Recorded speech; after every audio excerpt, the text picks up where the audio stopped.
They're designed to look as legitimate as possible, but promise to avoid the hassle of refilling your prescription and say they don't ask a million questions.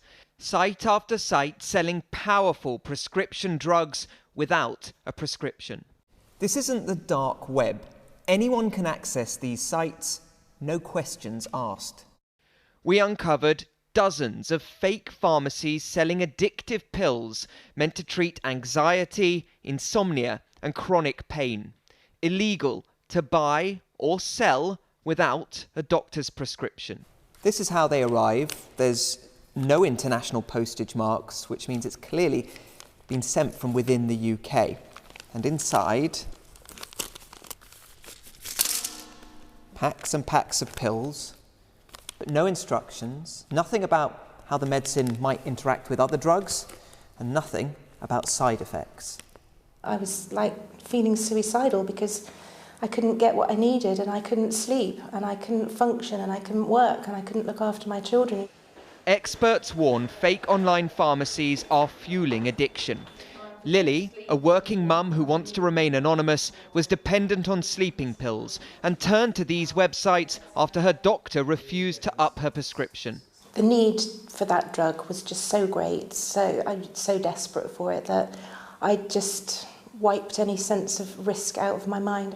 The GPs made such a fuss about them being controlled drugs, and like the pharmacist was always like, "Oh, this is a controlled drug." And so I was really surprised that you could find them that easily on the internet and just buy them in bulk even. But what's even more worrying is that these drugs often aren't even what they say they are.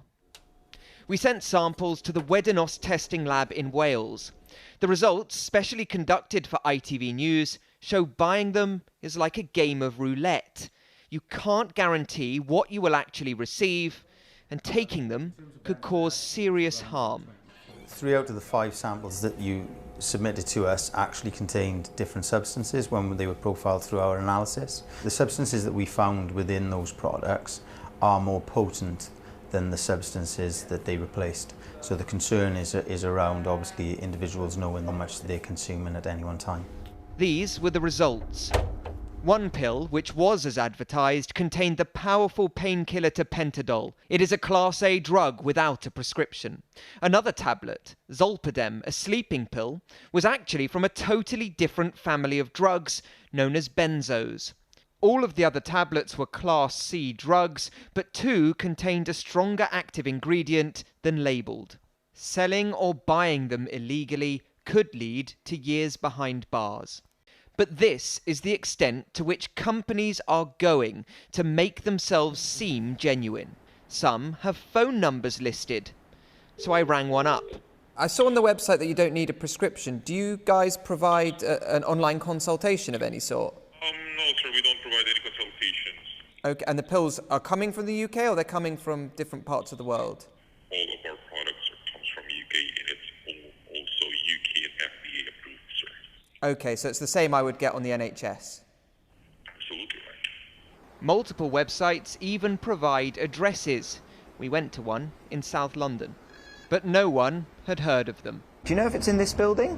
I don't. No, you've never heard of it? No. It's not here. No? No, that's a residential building. Have you heard of a company by that name?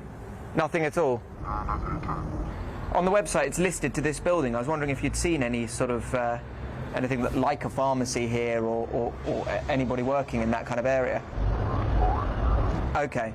For addicts and those who feel they can't wait for a doctor's appointment, these sites are irresistible. Rehab clinics say the problem has got worse during the pandemic. It's a very, very scary time at the moment for a lot of vulnerable people out there that can't access support via their GPs or the NHS. When you can't get the help that you want because you're number 33 in a queue, you know, you will just take what you can. We took our findings on fake pharmacies to the Health Secretary. I think it's important journalism from ITV to highlight this issue.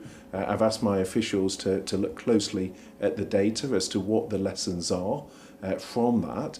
Clearly we want to ensure that people are getting the right medicine and that it is safe. The government has promised to clamp down, but these websites are still up. meaning dangerous addictive drugs remain easier to buy than ever before.